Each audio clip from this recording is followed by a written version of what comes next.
English learners can get really frustrated by the fact that English has a lot of different meanings for the same word, like get has a bunch of meanings, run has a bunch of meanings.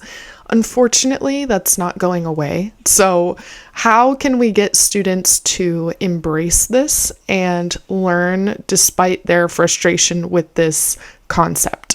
One fun way to go about this is to focus on the fact that because English has so many homonyms and words that have several meanings but look the exact same, we can have a lot of play on words jokes. For example, I told him to meet me at the bank. Why was he at the river? He was at the river bank and not the bank.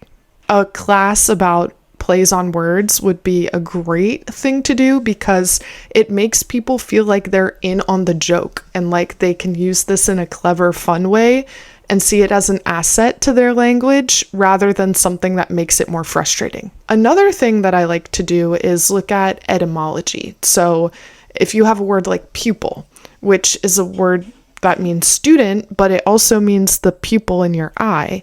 What is the origin of this word? Well, it comes from a Latin root word, which meant a little doll.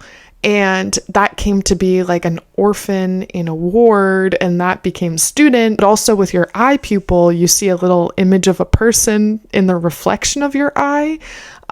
So this sort of etymological tracing kind of makes it make more sense sometimes. Things always come from somewhere, you know? The last thing I would say is that, for instance, with the word get, you have a great possibility for a class about being in a city, visiting somewhere, or living in a city, and all of the uses of get that are super helpful with getting milk from the store, getting in line, getting to your destination, getting on the bus, and how we use get in so many situations when it comes to transactions and movement.